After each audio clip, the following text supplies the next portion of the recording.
She had the skillet going when I walked in. Garlic, lemon, a little butter. My plate was already set. Glass of iced tea sweating on the table. Emma kissed me on the cheek, quick and warm, and said, "Sit. You look tired." She was in my favorite blue sweater, the one I bought last fall, and the house felt like it always had. Quiet, steady, hours. We ate. She talked about some show she wanted to binge, and how the neighbor's dog figured out the latch on their gate. I told her I was swinging by the travel agency in the morning to finalize something for our anniversary. She grinned. "You and your surprises." She nudged my foot under the table. "I like it." On the couch after dinner, she tucked her feet under my leg, scrolling through her phone, chin on my shoulder. The only odd thing was a silence that didn't fit. One text she read a little too long.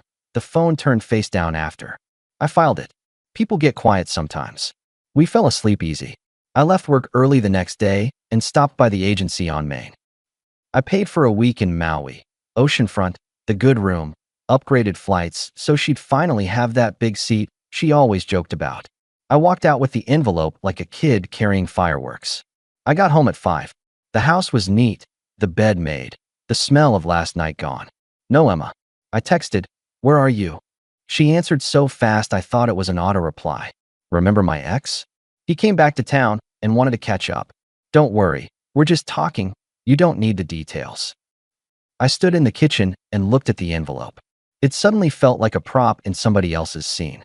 If I'd known where it was headed, I'd tell you now. I'd have cooked myself a frozen dinner and saved the tip. I sent back. We had dinner plans. I prefer a heads up when the itinerary includes old history. "Relax," she wrote. "You're being controlling." "Transparency isn't control," I replied. "It's respect." No answer. I put the envelope in the desk drawer. When she came in around 9, she tossed her bag down and breezed past me to the bathroom like she'd sprinted a marathon. "How was your catch-up?" I asked, leaning on the doorway. "It was fine," she said, washing her hands too long. "Do we have to do this right now? I'm tired." I watched her dry her hands, slow, precise. "I went by the agency today." "That's nice." She reached for floss. "You know I'm not a plain person. It's our anniversary next month." She didn't look up. I didn't forget. "You interested in hearing the plan I paid for?" A shrug, still not facing me. "I'll try to get excited. Right now I just want bed." That was the first small crack you can miss if you want to. I didn't miss it. I just didn't know yet what it meant. The next morning I made coffee and put the envelope on the table. When she came out, hair up, she glanced at it like it was mail for the previous tenant. "You want to open it?" I asked. "It's envelopes now." She smiled without humor. "This is a lot of pressure, Mark." "I'm not saying no. I'm saying slow down." Slow down for married? I slid the envelope back into the drawer and closed it gently. "Got it." She grabbed a jacket. "I'm going to yoga with Lila. Don't wait for me. Text me when you're done." "Sure." I waited. Nothing. We had a dinner plan with our friends Nate and Kelly that Friday. I thought about canceling. Instead, I went and brought my own plan. At the brew house, Nate ordered wings and gave me the eyebrow. "You look like a guy who carried something heavy up the stairs." "Works fine," I said. Emma sat across from me, the picture of ease, laughing at Kelly's story about their toddler's tantrums. Every so often her phone lit, and she'd angle it away. I let 2 of those go. Third time, I changed approach. Kelly asked, "So where are you two going for the anniversary?" "You always do something crazy." I took a napkin and tapped it like a mic. "Funny you ask. I bought something special. Not tonight's topic, though." Emma snorted. "Well, now I feel cornered." I looked at her and held the gaze. "Calm. No corner. Just timing. We'll discuss when it's just us." Nate tried to deflect. "We can talk about the wings, avoid landmines." Emma lifted her glass. "It's not a landmine. It's just, sometimes he plans big to make a point." She smiled at Kelly.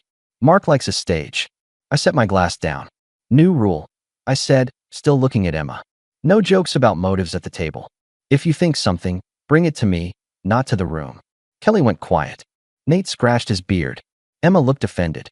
"Are you policing my tone?" "I'm making a boundary," I told her. "We don't make each other the punchline." "Also meeting exes? That's a joint decision or it doesn't happen. If it already happened, then next time you bring it to me first. Otherwise I start limiting what we plan together." Nate nodded like he'd been waiting for someone to say it. Kelly stirred her drink and watched Emma. Emma set the glass down too hard. I'm not a teenager. I don't need permission. Correct, I said. You don't need permission. You need respect. Same as me. The table held its breath. Emma blinked and shifted in her chair. Okay, she said finally lighter. I hear you. I was thoughtless. I'm sorry for the crack earlier. I'll be more careful. Nate exhaled like a tire. Kelly smiled small. That sounded like peace. It was the first soft turn. Back at home, she slid onto the couch and tucked under my arm. Let's watch your crime show, she said. My treat. Chips from the pantry you pretend not to eat. I watched her open the bag and put her feet on my lap. I appreciate the words at dinner. She kissed my shoulder. I meant them. Can we not be tense? I'll meet you in the middle, I said. While the opening credits rolled, I took out my phone and shut off the auto transfer from my account to the joint card. I sent her a message through our shared app. Budget update. Splitting discretionary expenses for a bit. Makes the air cleaner while we reset. She glanced at her phone and put it down without a comment. 15 minutes later, it buzzed again with a text from a number not saved. She flipped it face down and reached for the chips. The next week was short messages and longer silences. She went to spontaneous dinners with Lila, had late movie nights, and once came in at 2 with the careful quiet of someone who thinks quiet is honesty. I stopped cooking for 2. I replaced the key safe code and set up a one-time guest code on the door for her. I messaged her the new one and wrote, overnights need a heads up by 9 p.m. If not, text when you're on the way. I'll buzz you in. Simple. She called at 9:30. You changed the code? I did. This is insane. What if I forgot my phone? You never forget your phone. Silence. Then a laugh that wasn't amused. You're punishing me. Protecting my sleep. And my time. And yours, if you value it. She hung up. At work, Dan from my team noticed the quiet in me. Dan's younger, talks fast, thinks faster, but he actually listens. You're moving parts without touching them, he said. What's the play? Clarity, I said, and booked a meeting room. I called the travel agent and asked about converting everything. Yes, the agent said. There's a fee to change names. Flights can be converted to one-passenger business. Hotel becomes single occupancy. Do it, I said. One adult. Leave the dates. I sent Emma a note. I'm postponing the couple trip. I'll go solo and clear my head. We can plan something smaller later if we're good. She responded 2 hours later. That's petty. It's clean, I wrote back. Given the current schedule, we're not a pair. I'm operating accordingly. She sent a thumbs-up emoji like I'd told her the weather. Nate swung by my office on his way to a supplier and found me rolling a carry-on into the corner. So you're really taking the big chair in the sky by yourself, he said. Yep. You and Kelly can feed my plants. You good? I'm precise, I said. That's good enough. Friday, she told me she had a girls' night with Lila and 2 new names I'd never heard. Don't wait, she said at 6. I won't, I told her, and I meant it literally. I grabbed my carry-on at 6:30 and headed to the airport. On the way I texted, leaving town for the week. Calendar is updated. Guest code will work until the 15th. No reply. I took my seat and let the rest of it be someone else's show for a while. The hotel was right on the water. Sun, salt, quiet. People happy for reasons that had nothing to do with me. The first night, I ate at the bar and watched the game with a guy from Milwaukee who'd never seen the ocean. The second night, I met Hannah. Real estate. Visiting her sister, quick with dry comments. We talked about dogs, terrible coffee, and the kind of silence you pay extra to get. When I left, we swapped numbers for no reason except it felt friendly. I didn't text Emma. She didn't text me. I swam in the mornings, walked the pier at noon, ate too much fish at sunset. The absence was loud enough to be clear. Day 2 turned into day 3. On the morning of the 3rd day, my phone pinged while I was ordering breakfast. Let me pause the story for just a second. If you're still listening, please hit the like button on this video. It really helps YouTube show this story to more people. Thank you so much for the support. Now let's get back to the story. You're not home, Emma wrote. I looked at the date and smiled without humor. Correct, I typed. Where are you? I need money. I read it twice to make sure I hadn't misread. No, how are you? No, we should talk. Just a needs assessment. I took a selfie with the ocean behind me, Hannah waving in the distance as if she'd read the room without knowing it. I sent it with, you don't need the details. The phone rang immediately. I let it go. The second call followed. Then 3 texts in a row. What is this? Pick up. Explain yourself. I typed one more line. No. Then I blocked the number. You want to know if it felt dramatic? It didn't. It felt like setting a heavy box down. My appetite came back. I finished breakfast, rented a paddleboard, and thought about groceries and locks, about a lease for a temporary place, logistics with clean edges. That afternoon, I called a landlord whose unit I'd bookmarked months ago for a friend who never moved. Is it still open? I asked. It is, he said. You want it? I'll take it for a month, I said, starting the day I land. First and last, I'll wire it today. Then I texted Nate. I need you to be my witness for a pickup. Neutralize. Dry humor optional. You got it, he wrote back. Kelly too. Better not, I answered. She likes Emma. This needs to be clean. On the last night, Hannah and I shared a table because the place was crowded. You look like a guy who finished a job, she said over grilled shrimp. Something like that, I said. No ring, she noted, half question, half observation. Situation changed. She nodded. If you want company, I'm walking the pier after. If not, have a good night. We walked the pier. Nothing dramatic happened. Just 2 adults with air between them, talking about nothing that would make headlines. It was more human than anything I'd felt in the last month. I flew home early. The city was exactly as I'd left it.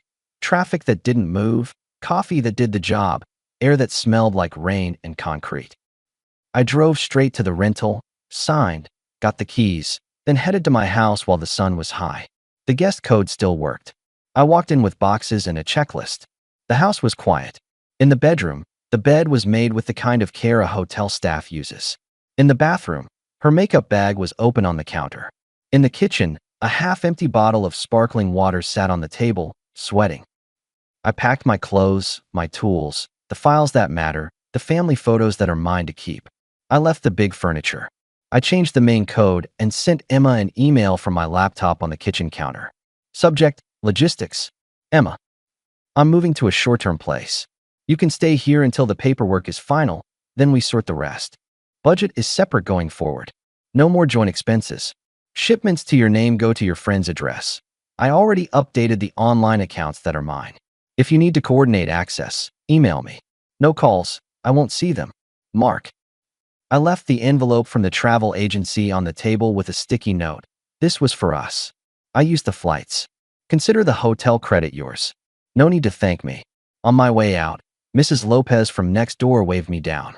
She's retired, always on the porch. Everything okay, Mark? Everything's being organized. She kept her voice low. I saw cars late at night. Not my business. Just, are you safe? I'm fine, I said. You'll see less of me here for a bit. She nodded and squeezed my arm. You're a good man. Don't let anyone tell you different. Nate met me at the rental with a case of water and the kind of silence that says more than speeches. You look lighter, he said. I am. You want to talk it through? Not right now. Just help me hang the blinds. He did. After we finished, he sat on the floor leaning against the wall. Kelly says Emma's telling people you're having a midlife something. That you abandoned her. I told Kelly to stay out of it. Kelly doesn't have to pick a side, I said. But if she repeats nonsense, it becomes her nonsense too. He tilted his head. You want me to pass that on? Pass on nothing, I said. I'm done performing. 2 days later, Emma finally emailed. Where are you? People are asking me. This looks crazy.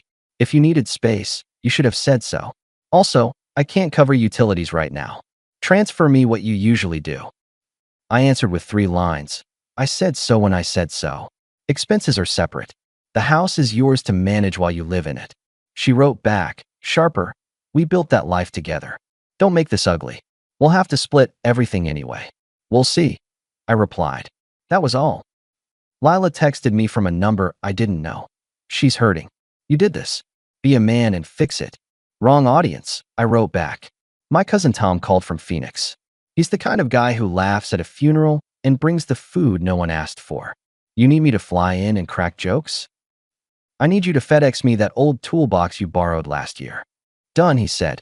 Also proud of you. Doesn't matter why. Proud anyway. I started going in earlier at work, stayed later, picked up an extra bid that had been sitting on the edge of my desk for months.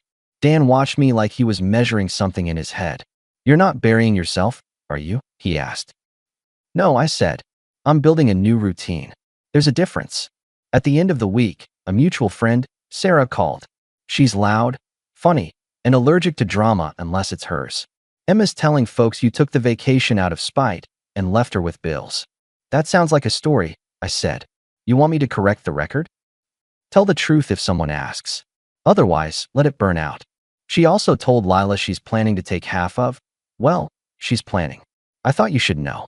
Noted. I didn't respond to Emma's next two emails. One was logistical. One was a demand dressed as a suggestion.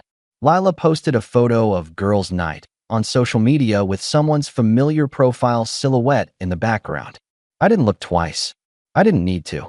The paperwork moved without drama because I refused to turn it into theater. I hired people who do this for a living and told them I wanted speed and quiet. Emma didn't call. She sent 2 messages through her friend's address, both short and transactional. A week before everything finalized, I swung by the house with Nate to pick up the last of my tools. Emma was home, organizing the bookshelf like it owed her money. Lila sat on the couch scrolling. Emma looked up. So you do exist. I do. I handed Nate the toolbox. He took it out without a word. She leaned against the shelf. This is all very cold. You could have talked to me. We did talk, I said. That wasn't talking, she shot back. That was you setting rules. That was me setting boundaries I should have set sooner. She tilted her head with a smile that didn't reach anything. You're not as righteous as you pretend.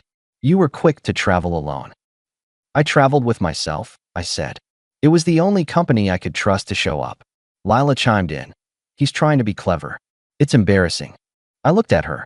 This is between me and the person whose name is on the lease. Lila rolled her eyes and went back to her screen. Emma crossed her arms. People will know what you did. People will know what we each chose, I answered. And if they're worth my time, they won't need an essay. She blinked first. I checked the time. You'll have 30 days to make other arrangements after the paperwork is finalized. I'll send the details in writing tonight. You can't just kick me out, she said. I can end a situation that no longer has respect, I replied. What happens after that is logistics. She opened her mouth, closed it, opened it again. We could still fix this. What would fixing look like to you? I asked. I don't know. Dinner? A trip? You still have that hotel credit, right? Nate walked in behind me at the worst possible moment. Car's loaded, he said, then paused at the tension. He raised both hands and backed out again. I picked up the envelope from the table. I left you the credit. I don't want your charity. It's not charity. It's a leftover. She stared at the envelope like it had insulted her. I set it down and stepped past her. At the door, she said, You know my ex is back. He says you were always too controlled. Maybe that's why I was bored. I turned the handle. And maybe you mistook standards for control, I said. Either way, it's not my job to keep you entertained. She wanted a reaction. I gave her none. That was the end of that scene. 2 days after the paperwork wrapped, I got a one-line email. When do you want me out? I replied, You have 14 days. She didn't ask for more time. She didn't apologize. She didn't threaten. It was a transaction. During those days, I got phone calls from numbers I didn't know. I didn't answer. Kelly sent a text. Coffee? I said yes. She showed up wearing guilt like an accessory and sat with 2 hands around her cup. I didn't know how bad it was, she started. I let her vent to me, and I didn't push back. You don't owe me a defense, I told her. I still want to say it. Okay, I said, because kindness costs the same either way. She crossed her legs and looked me in the eye. You did what my brother didn't do. You drew the line. I respect that. Thanks. She hesitated, then, for what it's worth, Emma's story keeps changing. That usually means there's not much story, just a need. Probably. I drank my coffee. I'm not shopping there anymore. She nodded. On the 13th day, Emma sent a message. Keys will be on the kitchen counter. Garage remote in the drawer. I took the blender. I answered, Enjoy your smoothies. I waited an hour, then drove over. The house was hollow. She'd taken her clothes, her books, some cookware, a stack of photo frames that were mostly empty. The envelope with the hotel credit was gone. The note I'd left months before, You don't need the details, came back to me like an echo that finally made sense. I walked through each room and flipped a light on and off. The walls held what walls hold. Nothing personal, just memory if you give it. I didn't. I opened windows, let the air clear, then locked the door and drove back to the rental. 2 weeks later, the rental became unnecessary. I moved back home. I bought a new couch, not to erase anything, just to put a clear line between then and now. I repainted the bedroom myself and swapped the quilt for a simpler one. The kitchen got a new skillet. I started inviting people over for dinner again. Not a party, just a table, music low, conversation steady. The house knew how to be a house without drama. I heard about Emma from other people. Lila told Sarah, who told Kelly, who told Nate. The ex she'd centered her schedule around had left town the way temporary people do. According to the grapevine, he broke promises he never put in writing, then vanished when the attention got expensive. Emma tried to dig her heels in here. It didn't take. She moved to another city where different people might let a new script run longer. I wished her nothing, which is cleaner than ill will. Work picked up. Dan got a promotion. I took on a larger project and hired 2 apprentices who reminded me of me, minus the caution. I bought an old pickup and spent Saturdays sanding the bed and reinstalling the lining. It ran loud and true. Tom from Phoenix flew in for a weekend, and we grilled in the backyard and made the kind of jokes you can only make with someone who has seen where you've been. Hannah texted now and then, a photo of a dog in sunglasses, a comment about a bad cup of coffee, a link to a rental that looked like the one I took. We kept it light. I wasn't in a hurry. I went to the community center twice a week, lifted what made sense, and left legs day for Mondays like a responsible adult. Sundays I cooked for neighbors who'd become friends. Mrs. Lopez, a kid from down the block whose parents worked late. Nate and Kelly with their toddler, who now called me Marco, because kids rename you. One evening, about a month after the dust truly settled, I found the old envelope from the agency behind a drawer. Empty, bent at the corner. I threw it away and opened a fresh notebook on the counter. I wrote a list the way I do, short lines, clear items. House rules. 1. Don't plan what only one person wants. 2. Don't accept jokes that cut. 3. Don't argue about basics. End them. 4. Don't gift what isn't valued. Gift yourself distance instead. 5. If someone says you don't need the details, take them at their word and keep yours too. I closed the notebook and made dinner. Nothing fancy. Skillet, garlic, lemon, a little butter. I ate at the table, iced tea sweating, the house steady the way it should be. When I finished, I washed the pan, set it to dry, and stood at the window for a minute. A car drove by. Somewhere a dog figured out a latch again. My phone buzzed with a message from Dan, client signed. You free Thursday to celebrate? Sure, I wrote. Brew house. Wings. Keep it simple. He sent a thumbs up. I don't have a moral to pitch. Just this. When respect starts leaking, you either patch it fast with real work from both sides, or you shut the valve on your end and walk away dry. I chose the second. It cost less than pretending, and it bought me a life where my dinner is never a performance and my couch is not a witness. The last time I saw Emma was by accident, 2 weeks before she left town. I was leaving a hardware store with a roll of twine and new house numbers. She walked in with Lila, locked eyes with me for a microsecond, and looked past me like I was a display. I nodded once, to nobody. It didn't feel like victory. It felt like an exit. If you want a last line, here it is. When someone tells you, you don't need the details, believe them, and keep yours. That one sentence freed me. Everything after was just paperwork and paint. And now, when I open my door, it's my door, and when I sit on my couch, it's my couch, and nobody determines my quiet except me. That's not drama.